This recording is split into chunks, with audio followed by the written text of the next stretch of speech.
1 सितंबर 2025 ये वो तारीख है जब भारत के सुप्रीम कोर्ट ने एक ऐसा लैंडमार्क फैसला दिया जो देश भर के लाखों टीचर्स के करियर को हमेशा के लिए बदल सकता है। और देखिए, ये सिर्फ कोई हेडलाइन नहीं है। इस फैसले ने सच में एक भूचाल ला दिया है। नौकरी में बने रहने से लेकर प्रमोशन पाने तक सारे नियम ही बदल गए हैं। तो सवाल ये है कि आखिर वो कौन सा मुद्दा था, कौन सी लड़ाई थी जो देश की सबसे बड़ी अदालत तक जा पहुंची। देखिए, ये एक सीधी सी टक्कर थी। एक तरफ थे वो अनुभवी शिक्षक जिनकी नौकरी टेट के अनिवार्य होने से बहुत पहले लगी थी, और दूसरी तरफ थे वो नए टीचर्स जिन्हें नौकरी पाने के लिए ही ये परीक्षा पास करनी पड़ी थी। अच्छा, ये जो पूरा मामला है ये कोई अचानक से नहीं हुआ। इसकी कहानी जैसा कि हम देख सकते हैं 2010-11 से शुरू होती है, जब टीईटी को कंपल्सरी किया गया था। सालों तक ये मामला अलग अलग हाई कोर्ट में घूमता रहा और फिर जाकर 2025 में सुप्रीम कोर्ट ने इस पर अपना आखिरी फैसला सुनाया।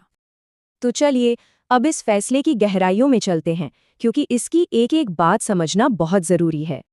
सुप्रीम कोर्ट ने इस पूरे उलझे हुए मामले को सुलझाने के लिए एक बहुत ही सीधी सी लाइन खींच दी है, और ये सब कुछ आकर टिकता है बस एक नंबर पर, 5 साल। जी हाँ, यही वो आंकड़ा है जो अब तय करेगा कि किस टीचर का भविष्य क्या होने वाला है। तो पहले बात करते हैं उन टीचर्स की जो रिटायरमेंट के करीब हैं। उनके लिए कोर्ट ने एक शर्त के साथ छूट दी है। वो अपनी नौकरी तो बचा सकते हैं बिना टेट दिए, लेकिन अगर उन्हें प्रमोशन चाहिए तो उन्हें ये एग्जाम पास करना ही होगा। और बाकी सभी टीचर्स के लिए, उनके लिए तो अब उल्टी गिनती शुरू हो चुकी है। कोर्ट का आदेश बिल्कुल साफ है, या तो क्वालिफाई करो या फिर कंपल्सरी रिटायरमेंट के लिए तैयार रहो। और हाँ, ये कोई सलाह नहीं है, ये एक पक्का आदेश है। कोर्ट ने साफ साफ 2 साल का वक्त दिया है, जो 1 सितंबर 2025 से शुरू होता है। इस फैसले ने एक बात तो पानी की तरह साफ कर दी है। अब किसी भी टीचर के लिए, चाहे वो कितना भी सीनियर क्यों ना हो, प्रमोशन का रास्ता सिर्फ और सिर्फ टीचर एलिजिबिलिटी टेस्ट यानी टेट से होकर ही गुजरेगा।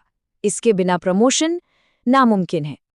तो अब सवाल उठता है कि इस फैसले का असर असल में किन किन लोगों पर और कैसे पड़ रहा है। आइए इसको जरा और आसान भाषा में समझते हैं।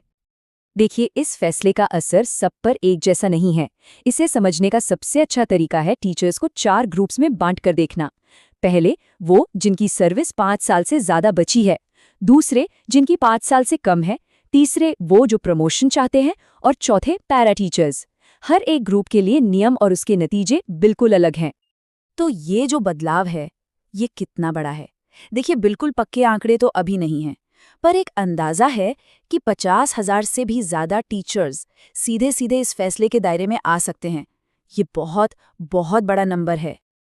अब देखिए, ये समझना जरूरी है कि ये सिर्फ एक और कोर्ट का ऑर्डर नहीं है।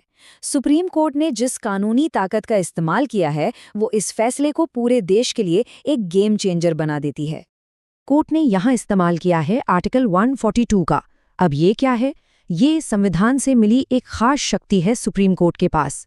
इसका इस्तेमाल तब होता है जब कोई मौजूदा कानून किसी उलझे हुए मामले को सुलझाने के लिए काफी नहीं होता।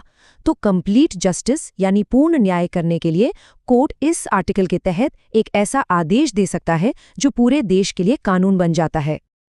और इसी आर्टिकल 142 की वजह से ये फैसला कोई गाइडलाइन या सुझाव नहीं है। ये अब पूरे भारत के लिए कानून है। ये किसी भी राज्य के नियम से ऊपर है और हर जगह एक साथ एक समान रूप से लागू होगा। तो इस पूरे कॉम्प्लेक्स जजमेंट का निचोड़ क्या है?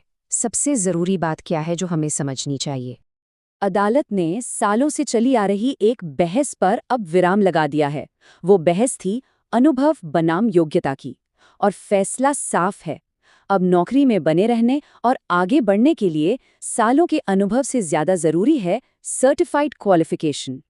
तो आखिरकार ये ऐतिहासिक फैसला हमारे शिक्षण पेशे को एक नई शक्ल दे रहा है। फैसला एकदम साफ है, योग्यता अब वरिष्ठता से ऊपर है। लेकिन बड़ा सवाल ये है कि भारत में टीचिंग के भविष्य के लिए इसका मतलब क्या होगा?